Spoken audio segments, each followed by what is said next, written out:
បាទសួស្តីបងប្អូនសិស្សានុសិស្សទាំងអស់ជាទីមេត្រីបាទបងប្អូនអ្នកទី6ទាំងអស់ជាទីគោរពរាប់អាន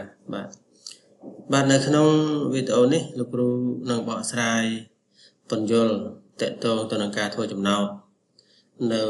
សៀវភៅគណិតវិទ្យាសាស្ត្រថ្នាក់ទី6ទំព័រទី17បាទ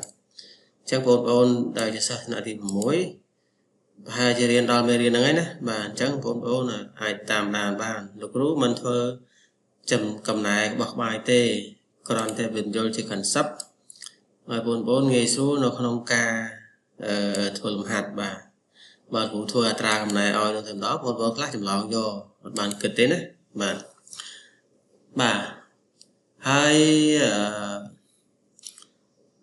ដើម្បីធ្វើលំហាត់នេះបានលោកគ្រូនឹងសង្ខេបខ្លឹមសារនៃមេរៀនត្រង់ចំណុចវិធីដកនេះបាទវិធីដកចំនួនទស្សភាគនេះបង្ហាញបងប្អូនដើម្បីឲ្យបងប្អូនយល់បន្ថែមទាក់ទងនឹងបញ្ញត្តិនៃមេរៀននេះបាទអញ្ចឹងលោកគ្រូនឹងវិលទៅទំព័រទីបាទត្រង់ទំព័រទី13មេរៀននេះគ្រូបញ្យល់ហើយណាលំហាត់ចំណោទទំព័រទី12នេះគឺបញ្យល់រួចឥឡូវនេះគ្រូបង្ហាញសង្ខេបឡើងវិញការដកចំនួនទស្សភាគដែលផ្នែកទស្សភាគមានចំនួនខ្ទង់ស្មើគ្នាមានន័យថានេះគឺចំនួនទស្សភាគបាទនេះគឺជាចំនួនទស្សភាគមាននេះទី1ខាងនេះទី2មានន័យថាចំនួនខ្ទង់នៃផ្នែកទស្សភាគនេះស្មើគ្នាខាងនេះគឺ 35.765 ខាងនេះ 28.565 មានន័យថា3ខ្ទង់ដូចគ្នាផ្នែកទស្សភាគណាអញ្ចឹងគេធ្វើប្រមាណវិធីហ្នឹងគឺធម្មតានេះបងប្អូនមើលនេះមានន័យថាដំបូងគឺគេដាក់តួលេខឲ្យត្រូវតាមខ្ទង់បាទផ្នែកកុដដាក់ចំផ្នែកកុដផ្នែកទស្សភាគដាក់ចំផ្នែកទស្សភាគហើយសញ្ញាចុចដាក់ត្រូវពីលើគ្នាបាទអញ្ចឹងដើម្បីដកចំនួនទស្សភាគដែលមានផ្នែកទស្សភាគមានចំនួនខ្ទង់ស្មើគ្នាយើងត្រូវ1សរសេរចំនួនខ្ទង់ដែលជាតួដកឲ្យត្រូវតាមខ្ទង់ហើយចំណុចទស្សភាគឲ្យត្រង់គ្នាពីលើចុះក្រោមនេះបាទនេះគឺជាចំណុចទស្សភាគបាទនេះឲ្យត្រង់គ្នាពីលើចុះក្រោមអញ្ចឹងណាបាទនេះគូបញ្ជាក់មានថា3ហ្នឹងដាក់ឲ្យត្រង់គ្នាមកផ្នែកទស្សភាគហ្នឹងតាំងពីនៅបាទតួបូកទាំងពីរហើយនឹងផលដកផលតួដកទាំងពីរហើយនឹងផលដកវាឲ្យត្រូវត្រង់គ្នាពីលើចុះក្រោមទី2មានន័យថាធ្វើប្រមាណវិធីដកដូចចំនួនគុតរួចដាក់ចំណុចទស្សភាគឲ្យផលដកឲ្យចំទីតាំងរបស់វាមានថាដកពីលើចុះក្រោមពីដើមទៅឆ្វេងធម្មតាលេខណាត្រូវខ្ចីលេខណាត្រូវអត់ខ្ចីមកណាបាទអញ្ចឹងលំហាត់នេះលោកគ្រូជឿជាក់ថាបងប្អូនអាចធ្វើបានបាទតាមរយៈការបញ្ជាក់នៅក្នុងបញ្ញត្តិខាងលើแล้วមួយទៀតការដកចំនួនទស្សភាគដែលផ្នែកទស្សភាគមានចំនួនខ្ទង់មិនស្មើគ្នាទេមានន័យថាឧទាហរណ៍គេខាងនេះគឺ2ខ្ទង់បាទតើខាងនេះគឺ3ខ្ទង់អញ្ចឹងគេដកយ៉ាងម៉េចទៅបាទអញ្ចឹងយើងមើលនៅក្នុងបញ្ញត្តិរបស់គេថាម៉េចដើម្បីដកចំនួនទស្សភាគដែលផ្នែកទស្សភាគមានចំនួនខ្ទង់មិនស្មើគ្នាយើងត្រូវ1សរសេរចំនួនដែលជាតួដកឲ្យត្រូវតាមខ្ទង់ហើយចំណុចទស្សភាគឲ្យត្រូវឲ្យត្រង់ពីលើចុះក្រោមមានន័យថាអញ្ចេះឃើញទេមានន័យថាដាក់ឲ្យត្រូវតាមខ្ទង់បាទត្រូវតាមខ្ទង់ហើយជាពិសេសអាសញ្ញាចុចនេះឲ្យត្រង់គ្នាពីលើចុះក្រោមណាបាទត្រង់ពីលើចុះក្រោមខាងលើនេះគឺយើងមានតែ55ទេនៅក្នុងប្រធានគេគឺមានតែផ្នែកទស្សភាគហ្នឹងមានតែ2ទេបាទអញ្ចឹងលេខ0នេះយើងចាំមើលគេបញ្យល់សិនទី2ថែម0ឲ្យផ្នែកទស្សភាគដែលមានចំនួនខ្ទង់ស្មើគ្នាមានន័យថាថែមឲ្យផ្នែកទស្សភាគណាដែលមាន tung tay chiến nhưng tham số là bây giờ smart cái này là mà mình thả nít anh ấy bay tung lớn nên miền pi thằng tham số đi khỏi mùi là bây giờ smart cái này đó và tao bắt thưa của man thì đo đôi chừng luôn cột ruột nó phò đo nó này bà đã sẽ cho nhảy trăng về lời cho cỏ màu trăng dễ cái nhé bà muối phí 7 vì trăng chẳng đấy bà muối tiết ca đo chùm luôn cột nâng chùm luôn từ sụp hệ nên đòi chùm luôn cột luôn từ sụp hệ ấy mà đai thì đã tên prey cha pram lít cột pra phí cho bị ở sai pram lít ta prey cha nó sọt của man chẳng này cứ chia ở man thì đã cái thưa hỏi mà lâu ní là cô nâng an vào nhà chún cái tha làm bay đo chùm luôn cột nâng chùm luôn từ sụp hệ dần trấu sa xe chùm luôn đây chỉ tụ đó ở trâu tam tung thầu mày tớ mình tha chùm luôn tụ sụp hệ về miền phần này cốt đấy chẳng chùm luôn cốt hai lần phần này cốt đang đợi trâu khné màu và nó mình ta thầu tam tung ai tham chùm nói tụ sụp hệ nâng chùm luôn sôn oi chùm luôn cốt đầm bay ở miền tung tụ sụp hệ smart khné chẳng cái tham này nè cái nhé bà cứ cái tham thì nhà cho nên sôn bay down đấy oi chùm luôn cốt đấy đầm bay oi phần này tụ sụp hệ này mình chùm luôn tung smart khné tao mới đọ thầm đa lấy nè xây lấy nè ập xây thầm đa mất nè phơiประมาณthì đọ đôi chùm luôn cốt rối đã chùm đôi tụ sụp hệ nộp học đó ở trong tí tăng bảo vệ nè nè cái nhé tí tăng bảo vệ nó cứ dựng đành về lời cho trẻ bạn đành lời cho máu thôi nhé nè mùi bị bấy rồi tròn cái này là máu nè bà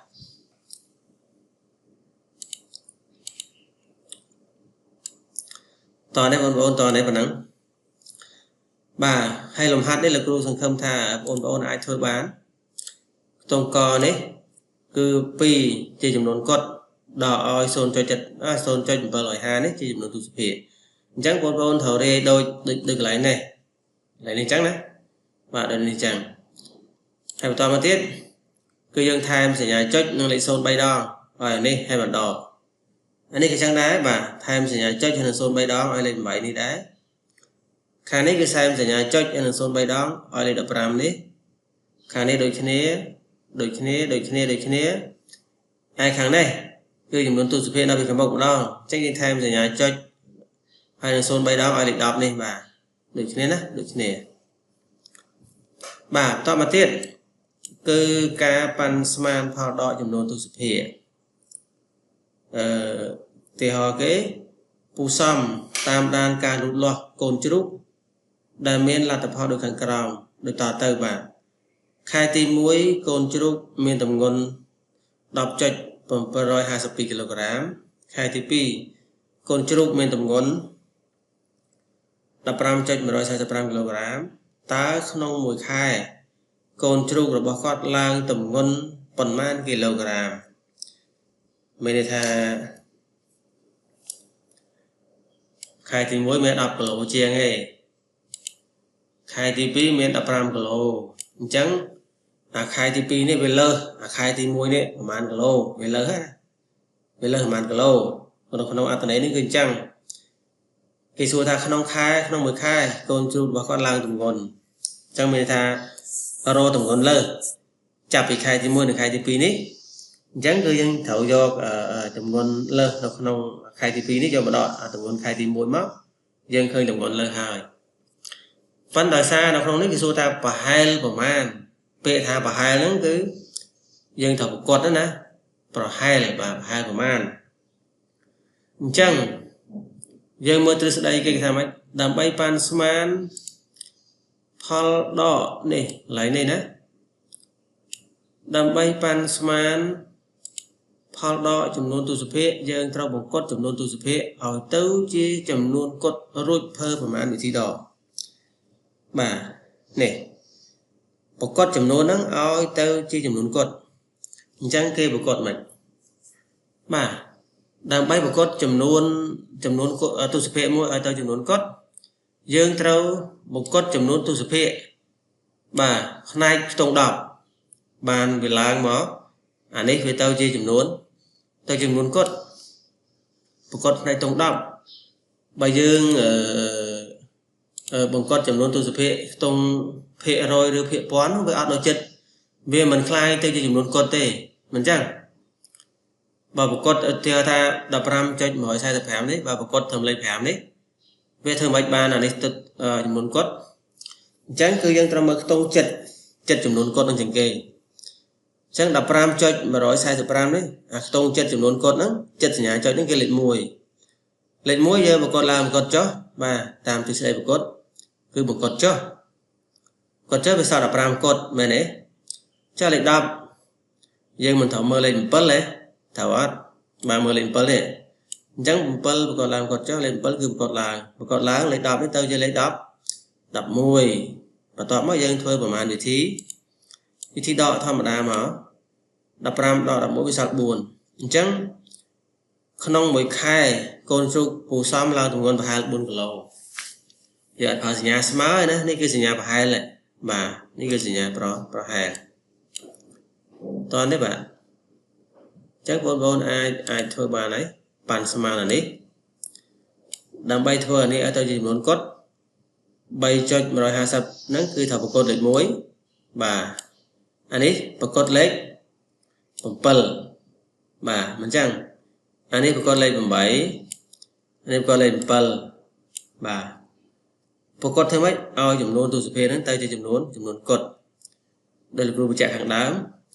đám bay ao chấm nón tu sụp hệ tay cho chấm nón cột dân trao bằng cột chấm nón tu sụp hệ tông đỏ tu sụp hệ đỏ và hệ đỏคือjob នឹងលេខណាដែលជាប់សញ្ញាចុចហ្នឹងគឺយកប្រកបណាបាទតោះនេះបាទ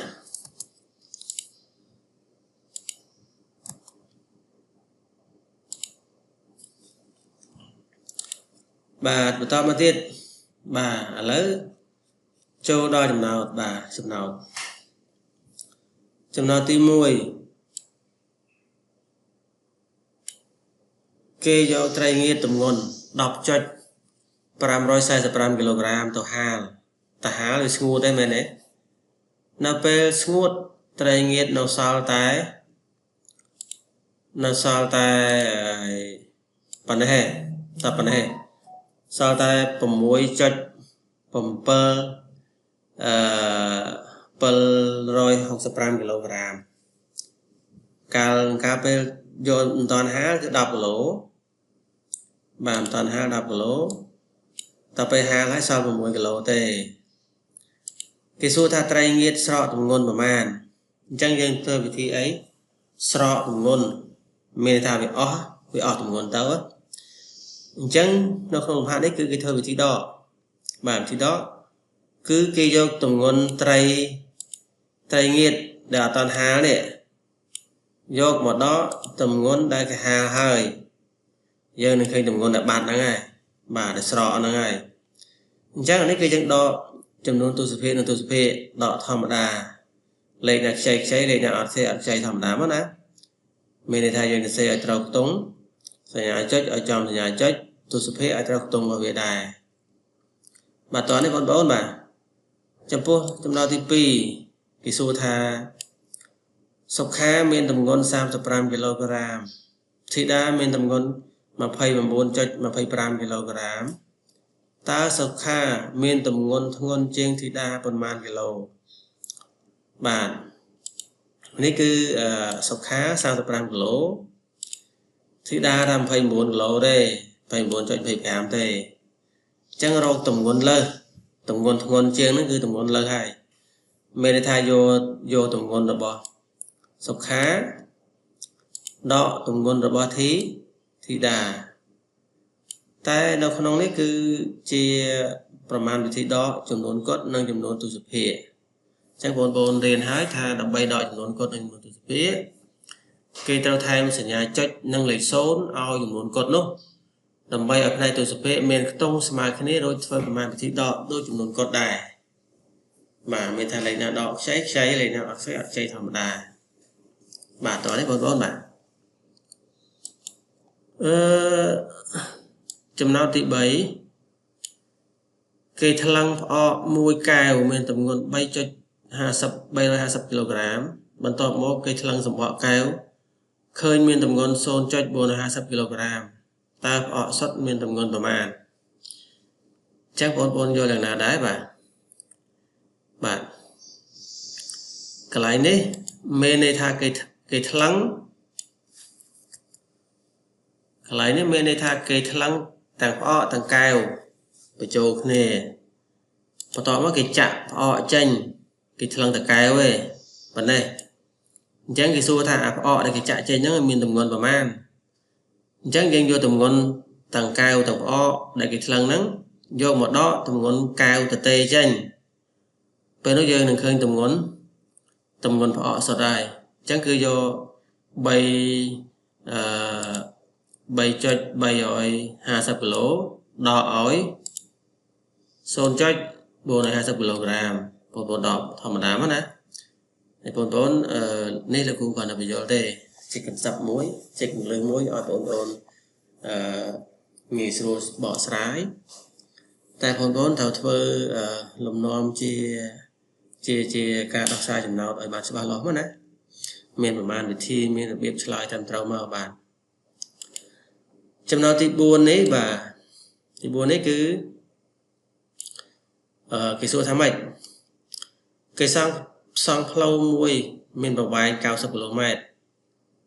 គេសង់ផ្លូវមួយខ្សែមានប្រវែង90 គីឡូម៉ែត្រហើយលើកទី1គេសង់លើកទី1បាន 25.525 គីឡូម៉ែត្រលើកទី2បាន 23.875 គីឡូម៉ែត្រតើនៅសល់ប្រវែងប្រមាណម៉ែត្រទៀតដែលត្រូវបង្ហើយបងប្អូនដែលចេះធ្វើមានន័យថាម៉េចបាទគេសង់ផ្លូវនោះវាជា3លើកលើកទី1ប៉ុណ្ណេះបាទលើកទី2ប៉ុណ្ណេះហើយគេសួរថាលើកទី3ហ្នឹងនៅប្រមាណដែលត្រូវធ្វើបង្ហើយហ្នឹងអញ្ចឹងលំហាត់នេះគឺធ្វើម៉េចមានថាយើងយក90ប្រវែងផ្លូវទាំងមូលដល់ឲ្យនេះដល់អាធ្វើលើកទី1នេះអញ្ចឹងហ៎ 25.525 គីឡូម៉ែត្រដល់លើកទី2នេះ 23 បាទ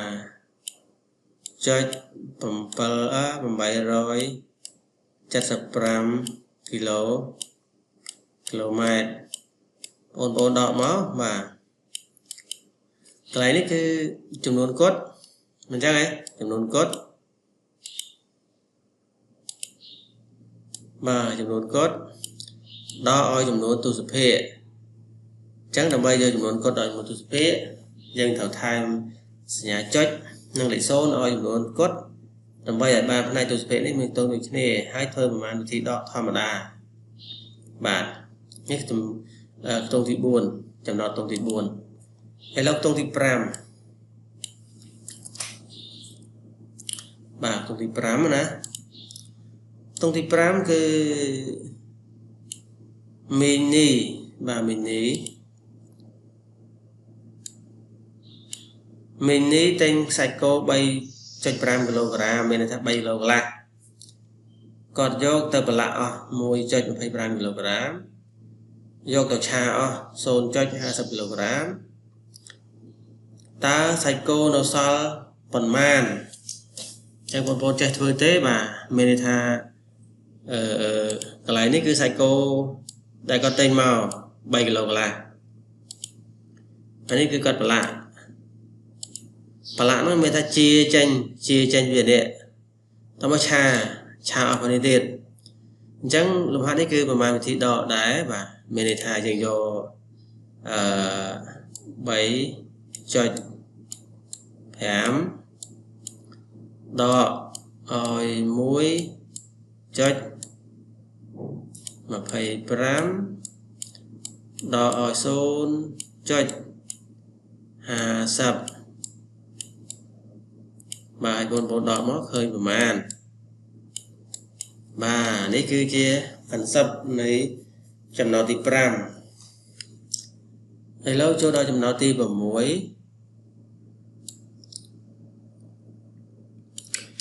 គេយកបាទគេយកម្សៅមីមួយបាវទម្ងន់50គីឡូទៅធ្វើនំប៉័ងអស់ 25.50 គីឡូធ្វើនំប៉ាវអស់ 12.250 គីឡូនិងធ្វើនំឆាខ្វៃអស់ 10 គីឡូតើនៅសល់ប្រមាណម្សៅបាវហ្នឹងចឹងបងប្អូនអាចគិតបាននេះគឺម្សៅបាវធ្វើនំប៉័ងប៉ុណ្ណេះធ្វើនំប៉ាវប៉ុណ្ណេះហើយធ្វើនំឆាខ្វៃអស់ប៉ុណ្ណេះចឹងធ្វើប្រមាណវិធីអីបាទគឺវិធីដកគឺយក50 គីឡូក្រាមដកឲ្យ 25.50 ដកឲ្យ 12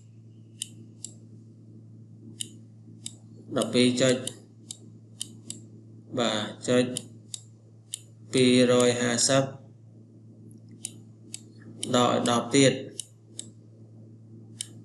ចឹងនៅសល់ប្រមាណបងប្អូនធ្វើប្រមាណវិធីមកណាគឺបាទអានសពនៃចំណុចទី6គឺអញ្ចឹងបាទឥឡូវចូលដល់ចំណុចទី7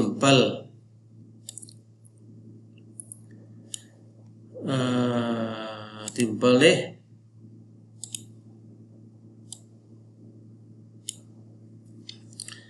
ពូច័ន្ទទិញមន់មួយក្បាលតេមួយក្បាលកងានមួយក្បាលសរុប3ណា3ក្បាលតេ1មន់1តេ1កងាន1តេមានទម្ងន់ 2 គីឡូចុច 50 បាទមានន័យថា 2 គីឡូកន្លះមន់មានទម្ងន់ 0 ចុចទម្ងន់ស្រាលជាងតេស្រាលជាងណាស្រាលជាងមន់ស្រាលជាងតេប៉ុណ្ណេះបាទ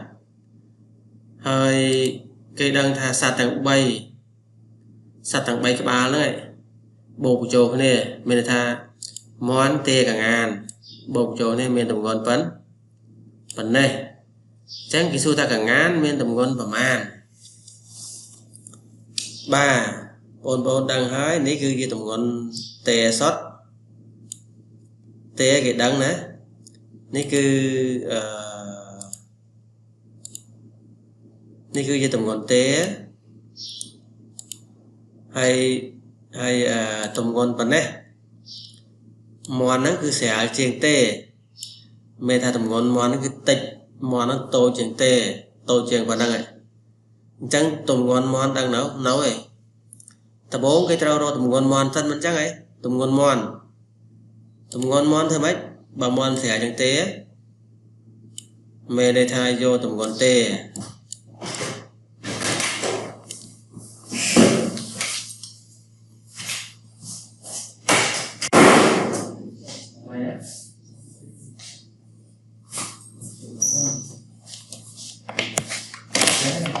អត់តោះ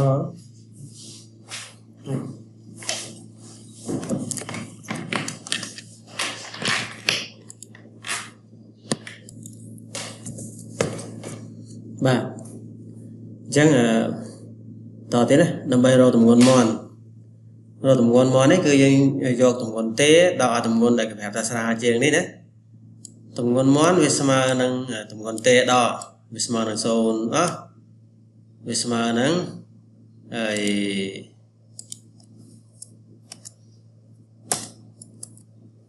បាទវាស្មើនឹងទម្ងន់តេនេះគឺ2.50 គីឡូ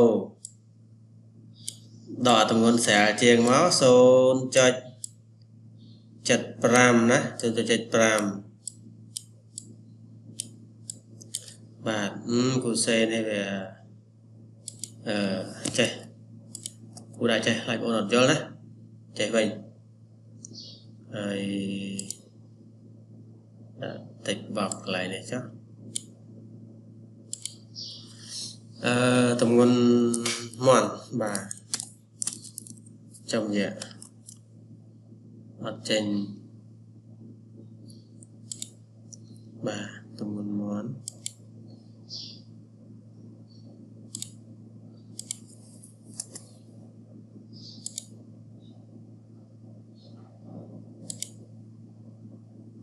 បាទទម្ងន់មាន់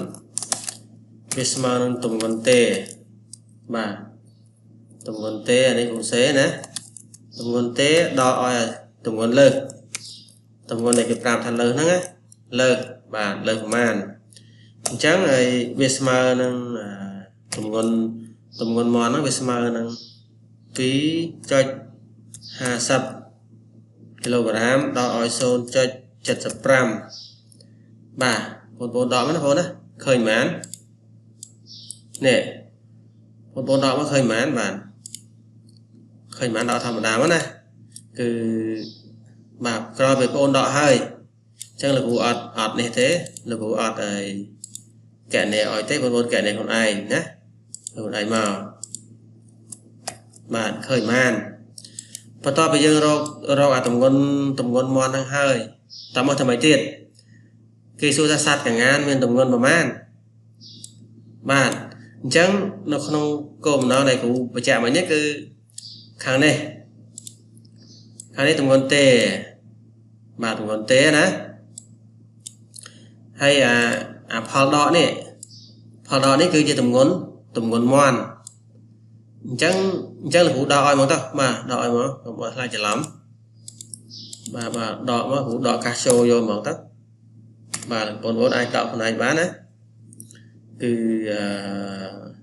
ដាក់កាសចូលមកបង្ហាញចាបាទគឺ 2.50 ដល់ឲ្យ 0.75 ឃើញ1 គីឡូ.75 ណានេះគឺជាទម្ងន់1.75 អូខេបាទសាមៃ 2.2 គីឡូ50ដល់ឲ្យ 1.75 ទាំងឃើញ 1.75 អញ្ចឹង 1.75 នេះគឺជាទម្ងន់មាន់ណាបងប្អូនចាំឲ្យច្បាស់ណាអាកន្លែង 1.75 ទម្ងន់មាន់ 2.50 ទម្ងន់ទេហើយទម្ងន់ 6.525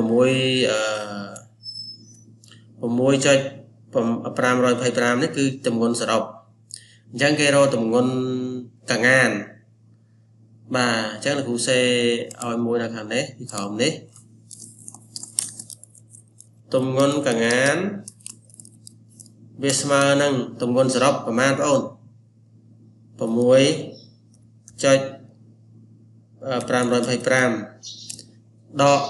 ដកទម្ងន់បាទលោកគ្រូលុបនេះចោលទៅមកច្រឡំលុបនេះបាទ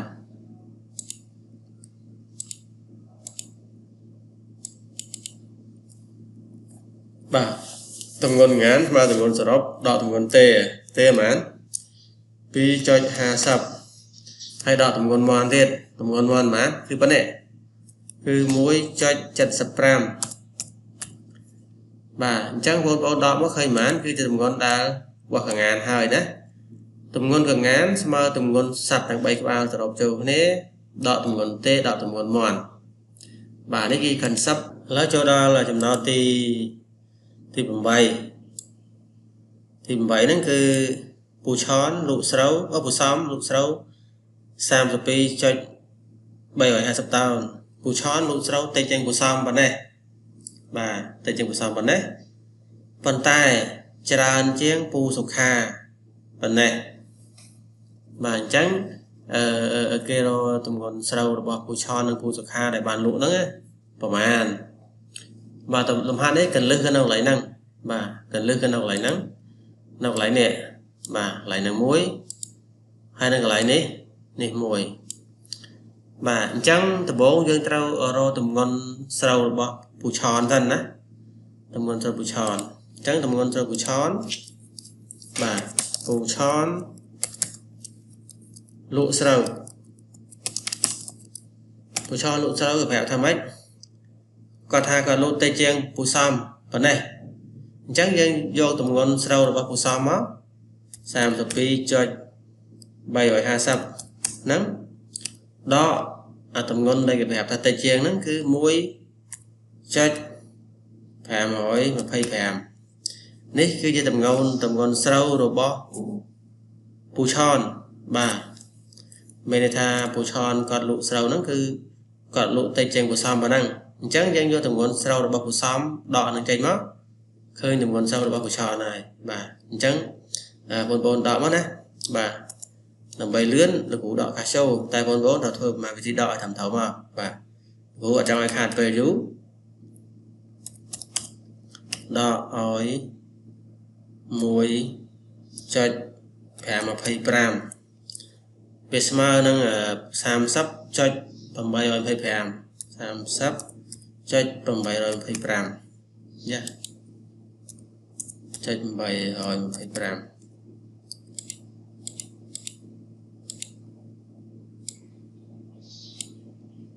vàនេះគឺជាទម្ងន់ស្រូវទម្ងន់ស្រូវដែលពូឆនលក់បន្តមកhỏiទៀតបាទពូអីម្ដងពូខាបាទពូខាលក់ស្រូវអញ្ចឹងពូខាក៏លក់ប៉ុន្មាននៅក្នុងសមត្ថកម្មនេះមានន័យថាពូខាហ្នឹងគាត់លក់តិចជាងពូឆននេះពូឆនគាត់លក់តែជាងពូសំប៉ុណ្ណេះប៉ុន្តែគាត់លក់ច្រើនជាងពូខាអញ្ចឹងមានថាពូខាហ្នឹងលក់តែជាងពូសំហើយតែជាងពូឆនហើយបាទអញ្ចឹងជ្រៅពូឆនមានប្រហែលជ្រៅពូឆនមានប៉ុណ្ណេះ 30.825 បាទជ្រៅពូឆនមានប៉ុណ្ណឹងតែពូខាលក់តែជាងហ្នឹងអញ្ចឹងយើងដកទម្ងន់ដែលលក់តែជាងទៅគឺ 1.135 បាទនេះគឺជាទម្ងន់ដែលពូខាលក់មានន័យថាពូខាហ្នឹងគាត់លក់តិចជាងពូសំតិចជាងពូឆនប៉ុណ្ណេះអញ្ចឹងបងដកទៀតណាដកទៀតមកអញ្ចឹងគឺ 30.825 ហ្នឹងដក 1.135 ឃើញ 29.69 បាទ 29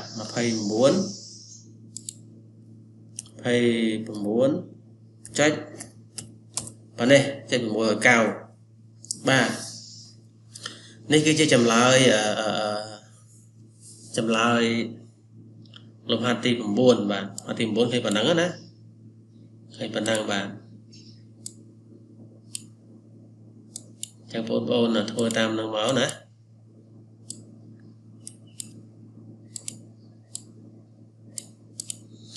ឥឡូវចូលដល់លំហាត់ទី 10 ចំណុចទី 10 ម្ដងចំណុចទី 10 នេះគឺគេមានអង្គ50 តោនគេលក់លើកទី 1 អស់ 15.500 តោនហើយលក់លើកទី 2 ច្រើនជាងលើកទី 1 ប៉ុណ្ណេះបាទគេសួរថាគេនៅសល់អង្គប្រមាណបងប្អូនអត់ដឹងបាទខាងនេះគឺអង្គសរុប 50 តោនអានេះលក់លើកទី 1 ប៉ុន្តែលើកទី 2 គេអត់ដឹងថាប្រមាណទេគេដឹងថាច្រើនជាងលើកទី 1 ច្រើនជាងលើកទី 1 អញ្ចឹងយើងត្រូវពីកលៈទី 1 គឺរកចំនួនអង្គលក់លើកទី 2 លក់លើកទី 2 សិនណាដំបូងរកអង្គលក់លើកទី 2 លក់លើកទី 2 នេះច្រើនជាងលើកទី 1 ប៉ុណ្ណេះអញ្ចឹងយើងយកលើកទី 1 បាទយកលើកទី 1 បូកអាលក់លើសនេះបាទ 12.500 ឃើញប៉ុន្មានបងឃើញប៉ុន្មានឃើញ 38 តោនមែនទេ38 តោនអញ្ចឹងលើកទី 2 ឃើញ 38 តោន20 28 តោនច្រឡំ30តែ28ទេណាគឺ 15 បូកឲ្យ 12 អញ្ចឹងវាស្មើ 28 តោនបាទនេះគឺអង្គលក់លើកទី 2 បន្តមកទៀតចំនួនអង្គនៅសល់បាទនៅសល់គឺយកចំនួនអង្គទាំងអស់ 50 តោន ដកចំនួនលក់លើកទី1 1000 15.55 តោនដកលើកទី2គឺ28តោនចឹងបងប្អូនដកមកឃើញប៉ុន្មាន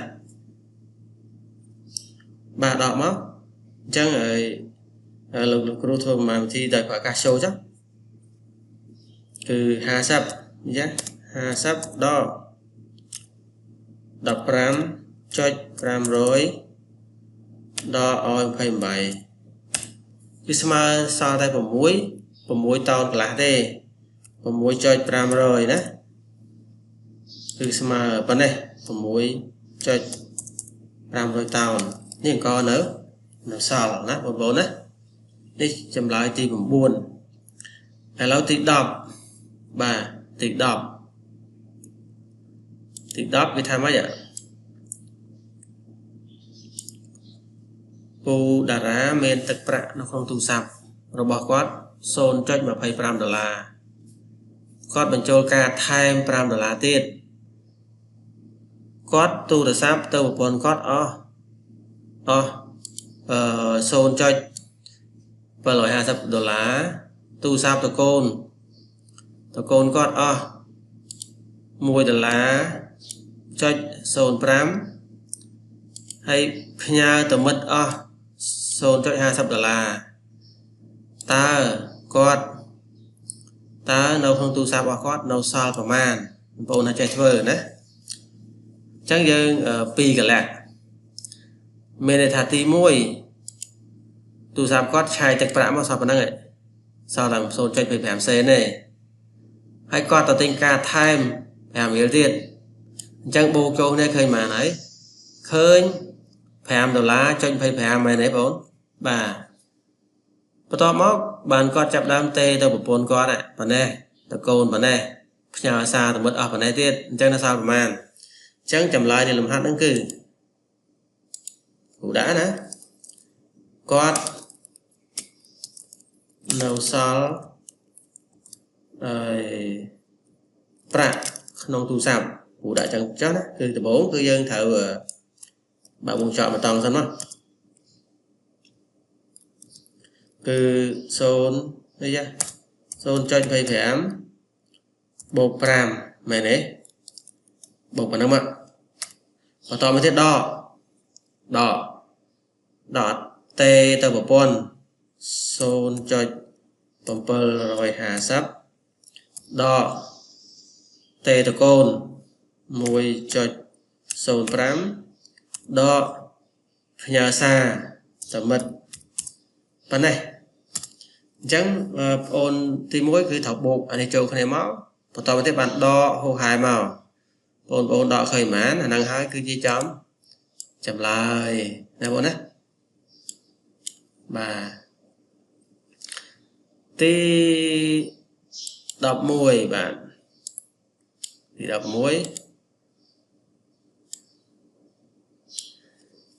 នំបញ្ចុករួមគ្នានំ3កញ្ចប់រួមគ្នាមានទម្ងន់ 8.125 គីឡូក្រាមគេដឹងថាកញ្ចប់ទី1មានទម្ងន់ 2.750 គីឡូក្រាមហើយកញ្ចប់ទី2មានទម្ងន់ស្រាលជាងកញ្ចប់ទី1 0.250 គីឡូក្រាមរកទម្ងន់កញ្ចប់ទី3អានេះកញ្ចប់ទី1ណាបងបាទទម្ងន់កញ្ចប់ទី2អត់ទាន់ដឹងច្បាស់ទេដឹងតែស្រាលជាងទម្ងន់ទី1ប៉ុណ្ណឹងឯងបន្តមកទៀតរកទម្ងន់កញ្ចប់ទី3បងប្អូនចេះទេបាទអញ្ចឹងចម្លើយអញ្ចឹងគ្រូសេនេះណាទម្ងន់កញ្ចប់ទី3ទម្ងន់កញ្ចប់ទី3ស្មើនឹងទម្ងន់រួមបាទទម្ងន់រួមឥឡូវធ្វើតាមដំណើរបាទរកកញ្ចប់ទី2សិនណារកកញ្ចប់ទី2សិនឥឡូវបងប្អូនអត់យល់ណារកកញ្ចប់ទី2សិនកញ្ចប់ទី2នេះវាស្មើនឹងទម្ងន់កញ្ចប់ទី1នេះដកអាស្រាលជាងនេះបាទវាស្មើនឹង 2.750 ដកឲ្យ 0.25 250បាទនេះទម្ងន់កញ្ចប់ទី2បងប្អូនដកមកណាអញ្ចឹងវានៅឃើញប៉ុន្មានវាឃើញ 2.200 ណា 2.200 នេះគឺជាទម្ងន់កញ្ចប់ទី2អញ្ចឹងទម្ងន់កញ្ចប់ទី3ទម្ងន់កញ្ចប់ទី3វាស្មើទម្ងន់សរុប 8.125 ដកកញ្ចប់ទី1ចេញមកគឺ 2.750 ដកកញ្ចប់ទី2ទៀតកញ្ចប់ទី2មែនកញ្ចប់ទី2 2.200 ចឹងបងប្អូនដកមកឃើញប៉ុន្មានអានេះគឺជាចម្លើយលំហាត់ទី11បាទលំហាត់ទី12ណា12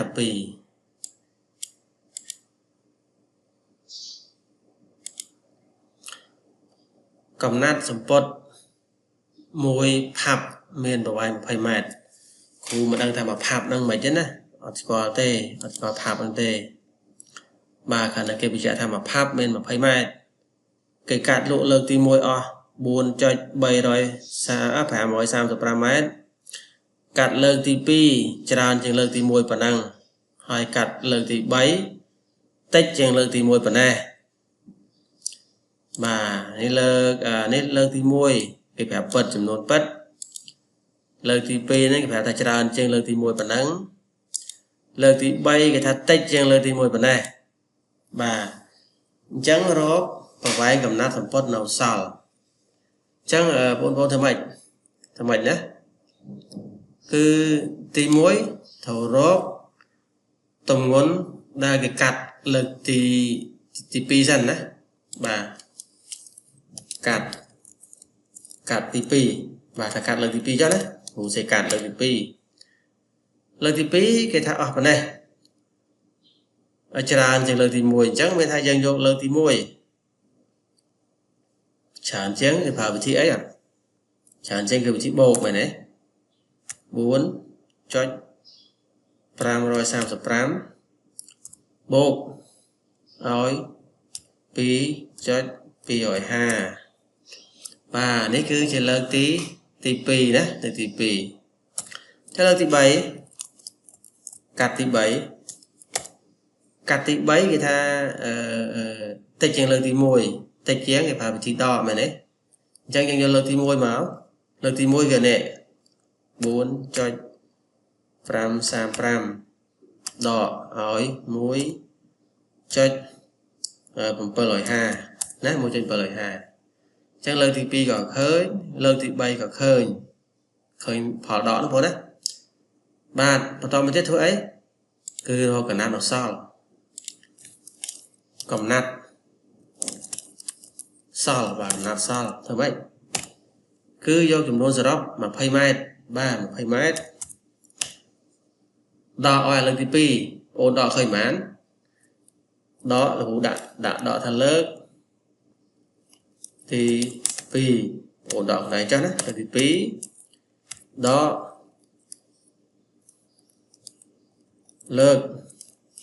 ទីលើកទី3មានថាផលវាគឺជាលើកបូនដកចេញពីនេះមកលើកទី2ហើយដកពីនេះមកលើកទី3បូនដកឃើញប៉ុន្មានអាហ្នឹងជាចម្លើយបាទជាចម្លើយលំហាត់ទី13នេះហើយបាទលំហាត់ទី13បងណាបូនដកឃើញប៉ុន្មានគឺប៉ុណ្្នឹងហើយបាទ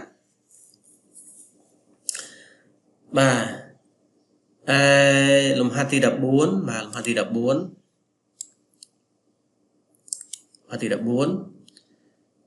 គឺគេបញ្ជាក់ថាចតុកោណភ្នាយមួយមានប្រវែងជុំវិញ13ម៉ែត្រជុំវិញហ្នឹងគឺព័ទ្ធមកជុំទេ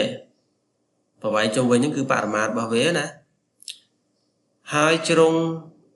ហើយមានជ្រុង 2.34 ម៉ែត្រខាងលើនេះតូចជាងគេណាជ្រុងតូចជាងគេគឺ 2.34 ម៉ែត្របន្តមកទៀត3ម៉ែត្រគឺនេះប្រឈរនេះណាហើយនឹង 4.5 អាបាតធំនេះបាទធំបាទ chẳng kẹt nè kẹt nè nhà số nè ổn thầm mấy bố là kẹt nè nhà số lắm chẳng trong môi tiết người ta trong là mình nhà số đó á mà chẳng kẹt là nè trong nó xa lắm á trong nó xa lắm mỗi ná chẳng dân cho đập bay mệt mình chẳng ấy đập bay mệt đỏ ơi pi cho 34 mét đo ơi 7 mét đo ơi 4.5 mét bạn chẳng ôn đo khơi phần má là phò nó cứ chia chậm lại một hạt tí đắp tí đập buồn ngay bốn á tí đập buồn mà lùm hát tí đập ram mà tí đập ram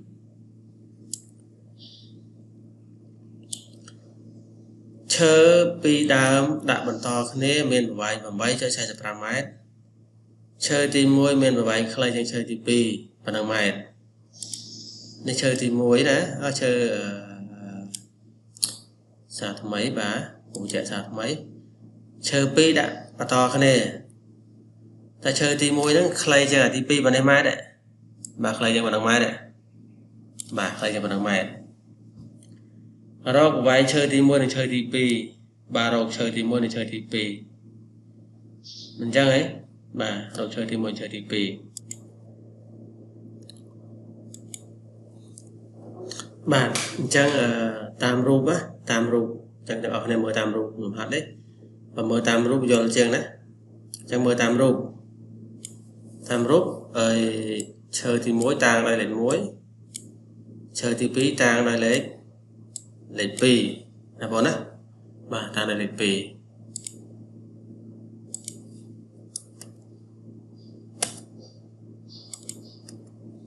mà chắc là cũng bỏ sai chuông lại đấy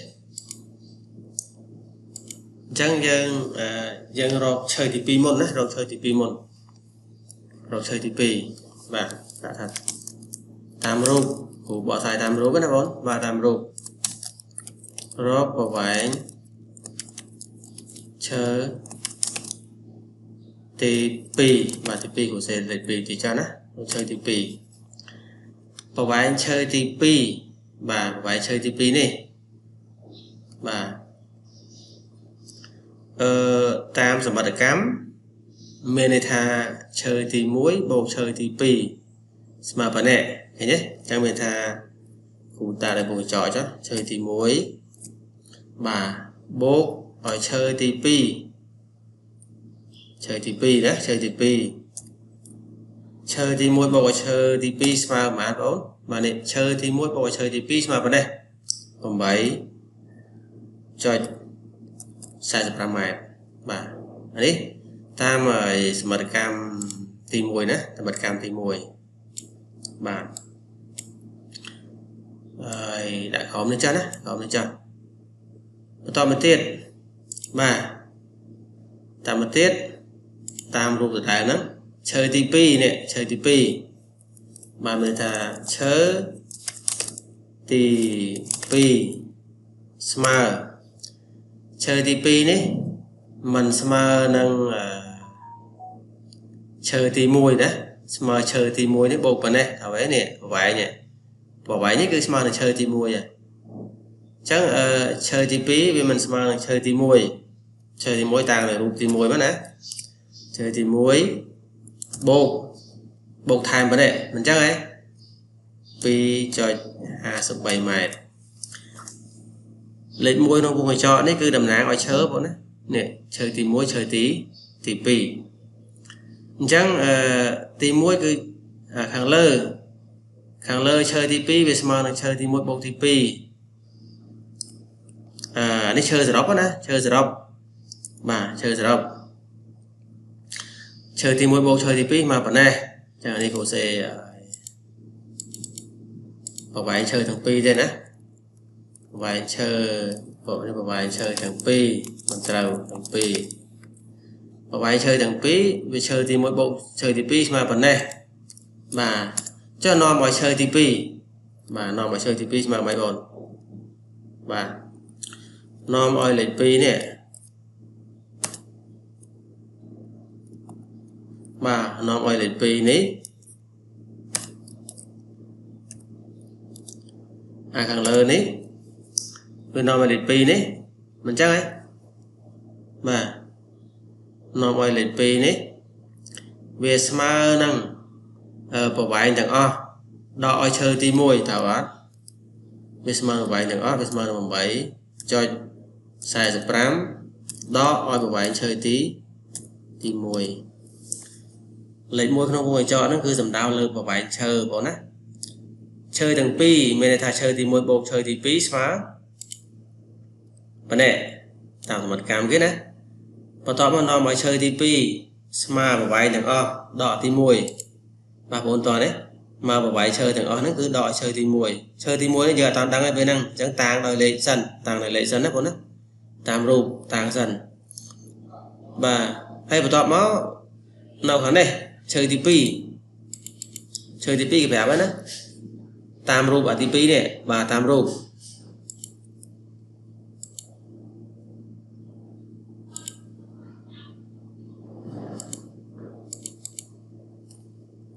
và tam rúp lịch pi đấy về mình mà chơi thì môi bộ thải bản năng mẹ đấy nè tam rúp vậy thì rúp á mà tam rúp chơi lịch pi đấy mình mà con thì môi đấy bộ bản năng tao ấy bản và tóm vào dân bộ châu nè con bộ châu nè pi nữa bộ châu này màu bộ châu nè đó bộ châu nè thật mà cả nát này chẳng là cụ cho mà cả nát đang mà đặt không đồng bay mọi bộ thằng sái nữa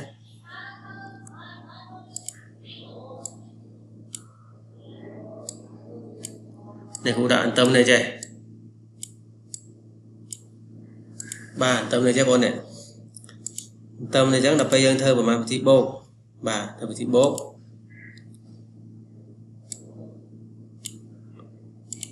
là bây giờ bộ cho cái này bộ cho này anh ấy về chơi TP bộ và chơi TP về mình mà chơi TP năng pi đòn vậy đấy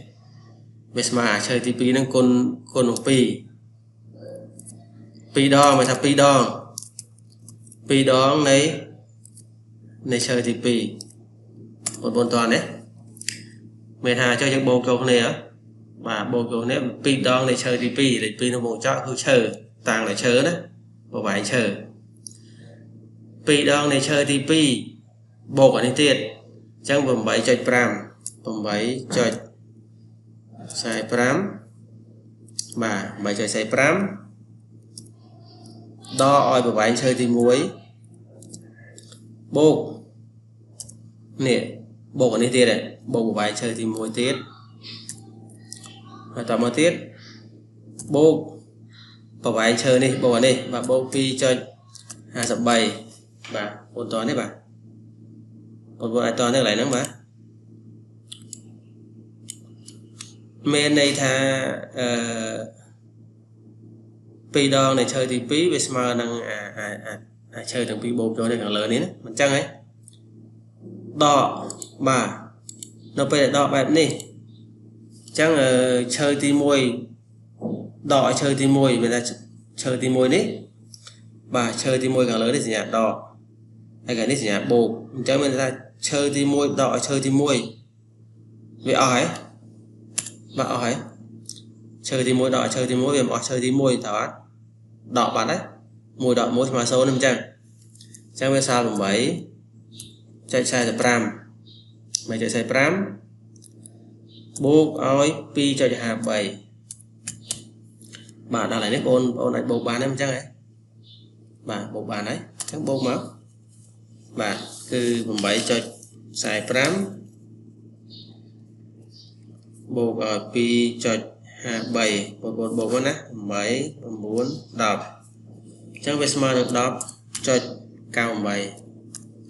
hoặc từ cao 7 chắc mình ta chấm lại tó mình ta pi đòn này chơi thì pi smart năng đọc cho cao 7 cho một đòn mình cho mỗi đòn mình một đòn meta lục ở lịch pi đang chơi nha cho một đòn mình mà đó với smart đang